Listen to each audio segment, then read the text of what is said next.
Bonjour, donc on poursuivra les cours sur la physiologie de la membrane cellulaire. Aujourd'hui, on va s'intéresser aux échanges, aux transports membranaires. Donc, ces transports membranaires, comme on sait que la membrane plasmique serait le siège des échanges transmembranaires, donc il s'agit du passage d'une molécule ou d'un ion à travers cette membrane plasmique. Donc, dans la constitution de la membrane plasmique, on avait vu qu'elle est constituée d'une bicouche lipidique et de protéines donc intégrales avec les glucolipides et glycoprotéines qui vont servir à la reconnaissance. Donc, dans le transport membranaire plus spécifiquement, plus exactement, donc les bicouches lipidiques vont constituer donc le souci pour ces molécules et pour le passage de ces molécules. Donc, elles vont constituer une barrière à la diffusion essentiellement aux ions et aux molécules polaires. Molécules polaires, autrement dit, hydrophiles. Ça veut dire qu'ils ne peuvent pas être dissoutes à travers cette bicouche lipidique. Et dans la masse moléculaire, serait supérieure à 150 daltons, ça veut dire une grosse molécule. Pour les molécules qui ne dépassent pas les 150 daltons, même si elles sont hydrophiles, elles peuvent donc traverser librement la membrane plasmique. Prendrons l'exemple donc des gaz, oxygène, CO2, azote et benzène. Donc, ils peuvent traverser librement cette membrane. Ce sont de petites molécules qui n'accèdent pas les 150 daltons. Il y a aussi les molécules comme l'urée, le glycérol, l'éthanol et les stéroïdes. Il y a ceux qui ont la capacité de se dissoudre, comme les stéroïdes et le glycérol. L'éthanol, donc, il ne peut pas se dissoudre, mais c'est une molécule tellement petite qu'elle peut traverser librement la membrane plasmique. Le problème là va se poser pour les molécules d'eau. Le transport des molécules d'eau en dehors, donc de façon libre, en dehors des ions. Pour les glucides, essentiellement pour le glucose et le saccharose, mais aussi pour les protéines et acides aminés. On va aussi voir le mode de transmission donc, des ions, essentiellement l'hydrogène, sodium, potassium, calcium, magnésium, chlore et bicarbonate. Pour cela, donc, la membrane ou les molécules vont essayer de traverser cette membrane selon deux catégories, essentiellement donc, le transport passif et le transport actif. Le transport passif va regrouper tout ce qui est diffusion simple, diffusion facilitée, osmose et filtration, alors que le transport actif va regrouper le transport actif primaire, secondaire et tertiaire. Et même la phytose est considérée comme transport actif. On va commencer par le transport passif, et plus exactement par la diffusion simple. Donc, une substance peut diffuser librement à travers la membrane, mais selon le gradient de concentration. Ça veut dire de la zone la plus concentrée en cette molécule vers la zone qui l'est le moins. C'est l'exemple, par exemple, de l'urée. Donc, elle peut traverser librement donc par diffusion simple, mais elle va le traverser du milieu le plus concentré en urée vers le milieu qui l'est le moins. Donc, ce type de passage, il ne pourrait être possible que si la molécule est soluble donc, dans la membrane phospholipidique, c'est-à-dire qu'elle peut traverser librement cette bicouche lipidique. Autrement dit, c'est une molécule hydrophobe. Hydrophobe ou la lipophile, c'est-à-dire elle peut se dissoudre facilement à travers la membrane. C'est l'exemple des stéroïdes et du glycérol. Si elle est hydrophile, ça veut dire elle est polaire, il faut qu'elle soit suffisamment petite. C'est l'exemple de l'éthanol. Il y a les gaz aussi qui vont emprunter cette voie. Ils vont pouvoir traverser la membrane par ce mécanisme. Donc, la vitesse de diffusion de ces molécules, il va dépendre de trois facteurs. Il va dépendre du gradient, donc de la différence de concentration de la molécule entre l'intérieur et l'extérieur. Si elle est plus concentrée dans un côté, par exemple à l'extérieur, elle est beaucoup plus concentrée qu'à l'intérieur, donc le passage va être rapide. Donc, elle va dépendre aussi de l'hydrophobicité, donc les molécules qui sont les plus hydrophobes, ils vont pouvoir être dissoutes dans la bicouche lipidique et du coup, elles peuvent être passées librement cette membrane. Il y a aussi la taille de la molécule.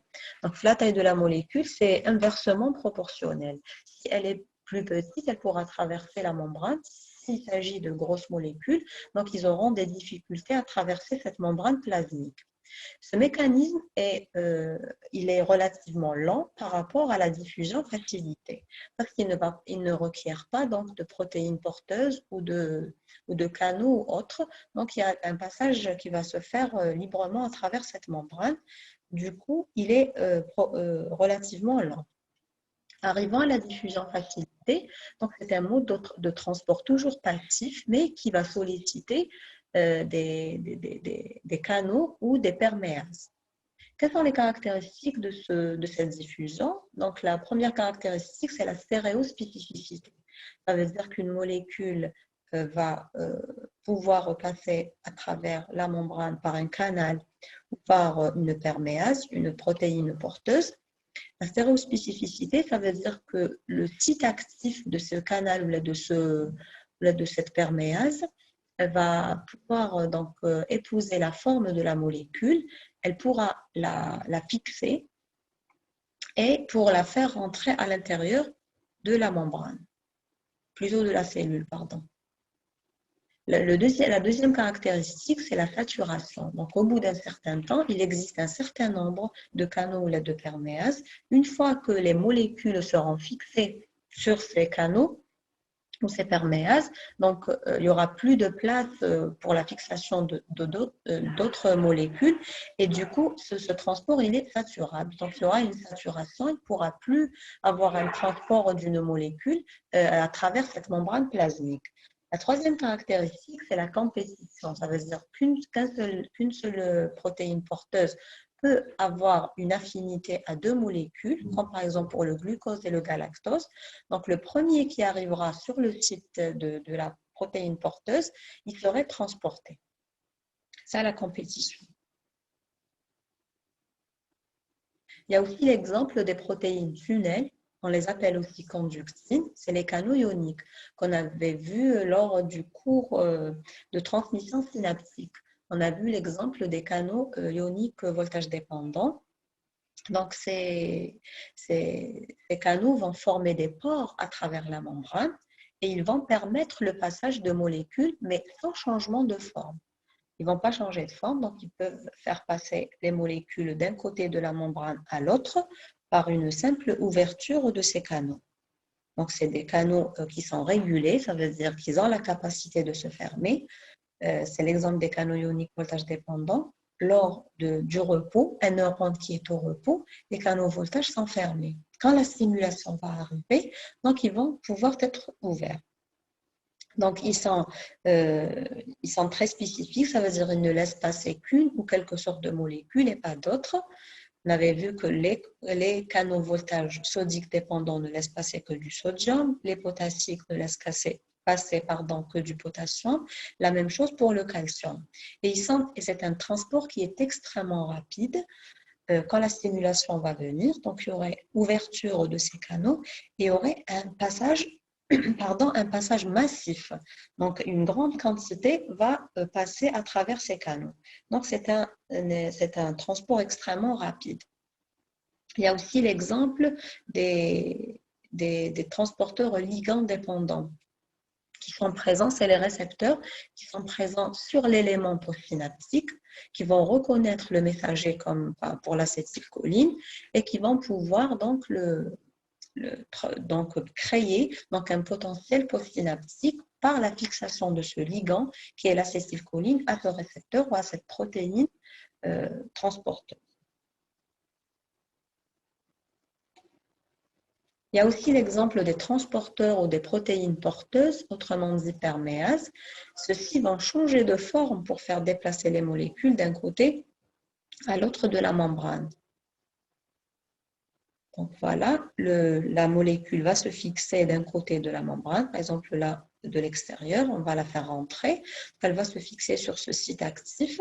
Une fois fixée, cette perméase a la capacité de changer de conformation, elle va tourner, elle va faire tourner avec elle la molécule pour pouvoir la déverser à l'intérieur de la cellule.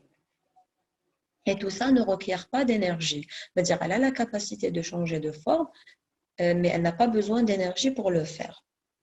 Ce type de transport est aussi saturable. Au bout d'un certain temps, les perméases, ils vont faire entrer des molécules ou les faire sortir, mais ceci est saturable. Arrivons à l'osmose, à la troisième variété de la diffusion du transport actif, plutôt passif. On est toujours dans le transport passif, ça veut dire qu'il ne va pas nécessiter de l'énergie. Quand on dit osmose, ça veut dire que ça va porter que sur les molécules d'eau.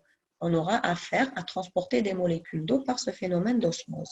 Donc, les molécules d'eau, ils vont pouvoir traverser la membrane, mais cette fois-ci de la solution la plus diluée, ça veut dire la solution hypotonique. Il y a moins, elle est diluée à plus de molécules d'eau que d'ions. Donc, elle est concentrée, plutôt elle est diluée. Il va passer vers la solution la plus concentrée en matière d'ions. Donc, il y a moins d'eau dans cette solution jusqu'à ce que les solutions soient isotoniques. Ça veut dire qu'ils auront les mêmes concentrations par phénomène de dilution. C'est ce qu'on appelle l'équilibre osmotique. C'est dans le but d'aboutir à un équilibre osmotique. Ceci est possible par des transporteurs qu'on appelle les aquaporines. Donc, ce sont des canaux spécifiques aux molécules d'eau. Il existe près de 200 sortes différentes qui vont laisser passer les molécules d'eau de part et d'autre de la membrane de façon libre. Ça veut dire qu'ils ne sont sans les ions. Ces transporteurs qui sont les aquaporines, ils ont un rôle majeur dans le contrôle de l'hydratation de l'organisme, mais aussi dans la circulation d'eau entre les différents organes, les différentes cellules, mais aussi entre les différentes parties d'une cellule. On va dire que ces aquaporines sont présentes, elles sont présentes sur la membrane plasmique, mais aussi sur les membranes des organites. Parce que quand vous savez que les différentes réactions biochimiques qui vont se passer à l'intérieur d'une cellule, toutes les réactions ont besoin de molécules d'eau. C'est pour ça que ces aquaporines ou ces organites sont dotés de ces aquaporines. Arrivons donc à la dernière modalité de ce transport passif qui est la filtration. La filtration, elle va intéresser, c'est une entité particulière qui va intéresser des parties restreinte dans l'organisme, elle va intéresser la paroi des capillaires, qu'on appelle endothélium, mais aussi des glomérules. Donc, vous avez étudié la dissécation, par exemple, de l'aorte. C'est une grosse artère qui va se disséquer, qui va se bifurquer. Donc, on aura l'aboutissement des artères, des artérioles, pour en arriver à l'entité la plus petite qui est les capillaires, qui seraient en contact avec les cellules. Donc, ces capillaires, ou la membrane de ces capillaires, elle est particulière. La même chose va se faire au niveau des glomérules. Donc, le rein, il est constitué de plusieurs parties. Donc, la première barrière au sang au niveau du rein, elle s'appelle le glomérule. C'est un filtre donc très particulier qui va pouvoir filtrer le sang pour arriver vers la fin à ce qu'on appelle l'urine définitive. Ce type de filtration, il permet donc le passage des petits ions et des molécules, mais non pas les protéines. Donc les protéines ne peuvent pas traverser l'endothélium des capillaires et les glomérules. Il y a aussi les molécules qui sont liées aux protéines dans le sang ne peuvent pas aussi passer. Vous savez tous que les molécules dans le sang peuvent circuler librement, ça veut dire sans transporteur, comme ils peuvent être liés à des protéines, quand pour la plupart des substances, ils sont liés à l'albumine. Et l'albumine, c'est une protéine, c'est un transporteur, mais c'est aussi une protéine. Donc, les molécules qui sont liées à ces protéines ne peuvent pas aussi traverser ces glomérules et ces capillaires. Donc, vous allez déduire que dans les urines, on ne va pas trouver des protéines. Si on trouve une protéine, on appellera ça une protéinurie, et une protéinurie est pathologique, donc ça peut refléter une affection locale au niveau des glomérules, comme ça peut refléter des complications de maladies métaboliques telles le diabète et l'hypertension artérielle. Voilà, c'était un tour sur les différentes modalités de transport passif, on arrivera au transport actif. Donc, ce transport va impliquer le transfert d'une molécule, mais contre son gradient de concentration. C'est-à-dire si elle est plus concentrée à l'extérieur de l'organisme, comme l'exemple du sodium, donc il va falloir garder cette concentration élevée à l'extérieur par rapport à l'intérieur. Donc, on commencera par le transport actif primaire. Dans ce type de transport, le transport va utiliser directement l'énergie qui est fournie par une réaction exo-énergétique. Le plus souvent, c'est l'hydrolyse de l'ATP, parce que le glucose est la seule source d'énergie de l'organisme sous forme d'ATP. Il va falloir hydrolyser cet ATP pour pouvoir faire marcher les différentes pompes pour pouvoir transporter des molécules, comme l'exemple de la pompe à sodium-potassium ATPase. Donc, le sodium est plus concentré à l'extérieur qu'à l'intérieur de l'organisme. Cette pompe va veiller à respecter donc cette différence de concentration, l'intérieur et l'extérieur, en faisant donc rentrer des molécules de potassium à l'intérieur à l'intérieur de l'organisme et de faire sortir les molécules de sodium à l'extérieur de l'organisme. Ceci est possible grâce à cette pompe à sodium-potassium qui va épuiser de l'énergie. Vous remarquez sur le schéma qu'il y a un changement de conformation de la pompe à sodium-potassium ATPase. C'est comme les perméases, mais celle-là, elle va pouvoir faire rentrer plutôt faire transporter deux molécules. Les perméases vont pouvoir transporter qu'une seule molécule. Il y aura une compétition sur le site le site de fixation. Ici, il y a un site de fixation pour le sodium et un site de fixation pour le potassium en fonction du côté où cette pompe à sodium-potassium ATPase ça veut dire dans le sens où elle est dirigée. Arrivant au transport actif secondaire, ce type de transport actif va pouvoir déplacer deux molécules, toujours une molécule contre son gradient de concentration. Donc, avant d'aborder ce type de transport, il va falloir définir quelques notions. Donc, N uniport va désigner le transport d'une seule substance. Si j'ai à transporter une seule substance, ceci portera le nom d'uniport. Si j'ai à transporter deux molécules, donc ceci va apporter le nom de cotransport. Donc, un cotransport désignera donc le transport de deux molécules. Si ce cotransport se fera dans le même sens, on l'appellera symport. Si ce cotransport se fera dans le sens opposé, ceci va porter le nom d'antiport ou de contre-transport.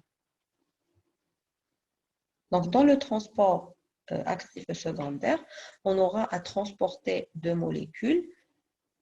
On prend l'exemple de la molécule de sodium et du glucose.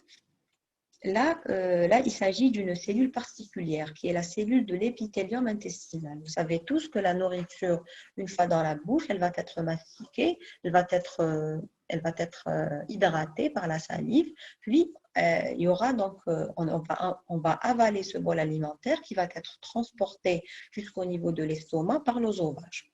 Arrivé au niveau de l'estomac, donc la digestion proprement dite va commencer et une fois que les protéines, essentiellement protéines et les grosses molécules de glucides vont être digérées ou donc scindées, il y aura par la suite l'évacuation vers le duodénum. Une fois arrivé dans le duodénum, donc la digestion va se poursuivre encore une fois par la sécrétion des sucs pancréatiques et hépatiques, essentiellement la bile. Une fois que les molécules sont devenues encore plus petites, donc arrivées au niveau de l'iléon, ils peuvent être absorbés. Donc, au niveau de l'iléon, l'absorption va commencer, elle va se poursuivre tout au long de l'intestin. Et donc, la cellule de l'épithélium intestinal est une cellule très particulière. Elle va avoir deux types de membranes qui vont être différents du point de vue anatomique et du point de vue fonctionnel. Donc, on a d'un côté ce qu'on appelle la membrane apicale qui va être dirigée du côté donc, de la lumière, donc, de la lumière digestive. Et on aura une membrane, ce qu'on appelle la membrane basolatérale, qui est du côté du sang. Donc, le transport, on prendra là l'exemple d'un cotransport et plus exactement là d'un sympore, puisque le sodium et le glucose vont être transportés dans le même sens. Ce sympore, pour pouvoir transporter le sodium et le glucose, vous voyez que c'est contre le gradient de concentration du glucose. Il se retrouve de faible concentration du côté luminal, alors qu'il est de forte concentration du côté à l'intérieur de la cellule de l'épithélium intestinal. Donc, ce transfert va pouvoir se faire grâce à la dissipation d'énergie de la première pompe. Donc, cette pompe elle va avoir besoin d'énergie, mais elle ne pourra pas donc, hydrolyser de l'ATP. Il va falloir qu'il y ait un transport primaire actif qui va dissiper de l'énergie pour cette pompe, pour qu'il y ait transfert. Cette pompe appelée la SGLT1, ça veut dire qu'on va transporter le sodium et le glucose, et parce qu'il y a plusieurs types de ces transporteurs. Il y a les SGLT1, 1, 2, 3. Et donc, le glucose va se retrouver à l'intérieur même le sodium à l'intérieur de la cellule. Le sodium va pouvoir être exclu de la cellule grâce à la pompe à sodium ATPase. Le glucose va traverser la membrane basolatérale par un transporteur jusqu'au niveau du sang. Vous avez remarqué que pour le glucose, d'un côté de la membrane de cette cellule, il a été transporté de manière active, alors que de l'autre côté, il a été transporté de manière passive à l'aide donc d'une protéine porteuse. Arriveront au transport tertiaire. Donc, le transport tertiaire, donc le déplacement toujours va se faire contre le gradient de concentration de la molécule et qui va aussi être réalisé par la dissipation d'un autre gradient qui serait constitué construit par un transport actif secondaire. Et donc, chaque pompe va puiser son énergie de la précédente. Voilà, donc pour pouvoir transporter, là c'est l'exemple, un cotransport, mais c'est un antiport. Donc un contre-transport, puisque le sodium va rentrer à l'intérieur de la cellule et on va faire sortir donc les ions d'hydrogène donc dans la lumière intestinale. Donc pour pouvoir transporter les molécules des peptides, pour pouvoir les absorber, donc ça va nécessiter l'épuisement donc de l'énergie de la première pompe, qui est la pompe à sodium potassium ATPase. Donc, la dissipation du transport secondaire, la dissipation de l'énergie, ce qui reste du transport, de ce contre-transport sodium H+, va être dissipé jusqu'à la troisième pompe pour pouvoir faire rentrer les molécules de peptides, toujours contre le gradient de concentration, jusqu'à l'intérieur de la cellule épithéliale. Voilà, c'était pour les transports primaires, secondaires et tertiaires. On arrivera à la cytose, qui est aussi un mécanisme de transport actif qui va comprendre la formation avec une consommation d'ATP de vésicules intramembranaires. Donc, s'il s'agit de détacher la membrane plasmique du côté intérieur, donc on va entrer cette molécule à l'intérieur de la cellule, on parlera d'endocytose. C'est pour faire en sortir la molécule, on parlera d'exocytose. Donc, dans les deux cas, quel que soit dans l'endocytose ou l'exocytose, donc le transport de grosses particules va nécessiter la formation de vacuoles membranaires. Donc, pour les petites molécules, on va former des vésicules. Pour de grosses molécules, on va former ce qu'on appelle les vacuoles membranaires. Donc, les différentes étapes de l'endocytose, donc il y aura premièrement la formation d'anfractuosité, ou ce qu'on appelle pluie au niveau de la membrane plasmique, et il y aurait donc une invagination de la membrane plasmique au niveau de ces anfractuosités au puits. Par la suite, il y aura un emprisonnement de la substance, donc il peut être une macromolécule ou autre, comme une bactérie, un virus, et il y aura le détachement de cette vésicule, soit en vue de sa libération à l'intérieur de la cellule ou en vue de sa digestion, comme l'exemple par exemple du cholestérol. Donc le cholestérol va être libéré à l'intérieur pour qu'il puisse être digéré. Voilà les différentes étapes, formation de plis ou anfractuosité. Par la suite, il y aura la formation de ce qu'on appelle une vésicule. Donc, s'il s'agit d'une petite molécule, s'il s'agit d'une grosse molécule, il y aura la formation de vacuoles. Puis, il y aura le détachement de cette vésicule et donc la libération ou la digestion de cette molécule. Donc, l'exocytose va emprunter le sens contraire, comme l'exemple des neurotransmetteurs. On avait vu que le neurone va produire une molécule, comme par exemple l'acétylcholine. Il va l'emballer dans des vésicules prêts à être sécrétées et il va les stocker dans la terminaison présynaptique en attendant qu'il y ait une stimulation pour qu'il y ait libération de cette molécule à l'extérieur au niveau de la fente synaptique. Donc, il y aurait une phase d'emprisonnement de la substance. Puis, il y aurait une adhésion, une fusion de la vésicule à la membrane quand c'est le stimulus ou le potentiel d'action qui va venir. Il y aurait une ouverture des canaux calcium voltage dépendant, une entrée du calcium à l'intérieur du neurone et une libération. Ils vont faire déplacer ces vésicules pour fusionner et adhérer à la membrane plasmique pour pouvoir évacuer la substance à l'extérieur donc de la cellule. Ce phénomène se fera donc de même pour les protéines de la membrane plasmique qui sont produites par la cellule et qui vont être emballées dans des vésicules et ils vont être libérés dans la membrane en vue donc de sa construction, qui vont être intégrés à cette membrane en vue de sa construction. Le contenu des vésicules peut être aussi liquide, donc on pourra avoir un contenu liquide qui va être aussi évacué à l'extérieur. Et dans ce cas de figure, on parle d'exocytose constitutive. Un mot sur la transcytose qui va donc intéresser les endothéliums, essentiellement donc le transport transcellulaire qui va intéresser les globules rouges, cellules épithéliales, donc cellules épithéliales essentiellement de l'intestin et les cellules endothéliales qui vont avoir, comme on avait vu tout à l'heure, une membrane apicale du côté donc de la lumière et une membrane basolatérale qui serait située du côté sanguin. On avait vu que les deux membranes vont avoir un comportement différent, donc en matière d'anatomie et en matière de fonctionnalité. Voilà, donc on arrivera à la fin de notre cours pour aujourd'hui. Donc on se verra la prochaine fois pour la communication cellulaire. Je vous remercie.